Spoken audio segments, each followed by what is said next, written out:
She introduced us. And I want you to talk to us about that. I really do. I know there's a very interesting story. Well, we were actually undergraduates, and we met briefly. My sister said, you should come up and meet this, Griff. My husband's name is Griff. You should meet him because he's just down the hall from me, and I think you're going to like him. So we met, but then he was off to England. I went back to school, but when I arrived at Harvard Business School, he was back doing Harvard Medical School. And my sister invited him to her wedding. And I wrote on the invitation, yes, you should definitely come to the wedding. And what happened was his brother was in town and they ended up going out to dinner. And about 11 o'clock, he looked at his watch and he said, there was something I was supposed to do tonight. Goodness. And he did not show up for the wedding. He stood you up? He stood me up. Oh, and Lord. the next day he called and he said, there's 6 or 8 things we could do together. I want to give you all the choice. I'm so sorry. And I was like, I don't know. But then I said, okay, I'll give him another chance, because he was pretty cute. Oh. Is he hearing us? I hope he had that. Yeah, but your sister had something else planned in case he completely failed to show up? Well, there was, I think 150 people at the wedding, so it was just one person who was missing. So it was all fine. There were lots of young people there. Right. So it was a wonderful wedding.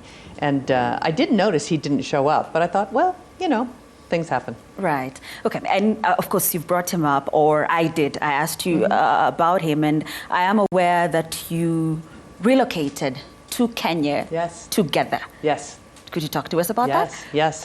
So my husband's a neurosurgeon, a brain surgeon, and he was most recently chairman of the Department of Neurosurgery at the University of California in Davis, which is just a bit north of San Francisco. So he ran the neurosurgery department there, but he was.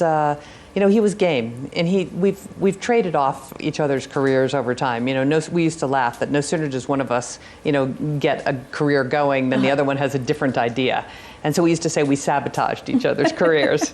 But he was very game to come, and so we just arrived together August 1st, a year ago. He's doing 2 NIH grants here, and he's working with a couple of the hospitals here, teaching neurosurgery residents.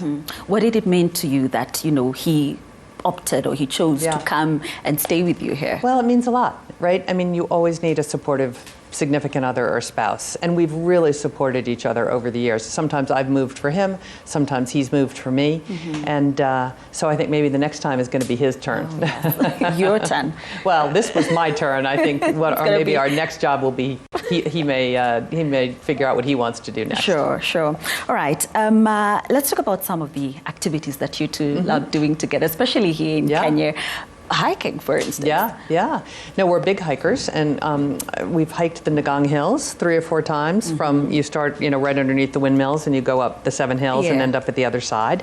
We've hiked Mount Longonot, which was really fun. We didn't go all the way around the crater. We just hiked up to the top, but we're planning to go all the way around the crater. We've, when we, go out to the Mara or to Barana or Lewa Downs, we'll often do walking safaris. And so we love to walk and we love to hike. And it's a great, I took a look at those Homa Hills when I was at Homa Bay, and I said to the governor, I said, can you hike these? Are there walking trails? And she said, no. And I said, well, you should create them, because we would be there. And she heard you. Right. I want to know more about, him in terms of the role that he's played in your life. And I'm asking this because I am aware that, you've mentioned him in your 2010 book, The Power of Many. Yes. So what other role has he played in your life journey? Well, my husband has been a tremendous support. The most important decision you make is who you decide to partner up with. That's true. It really is the most important decision. And you make it when you're very young. I got married when I was 23.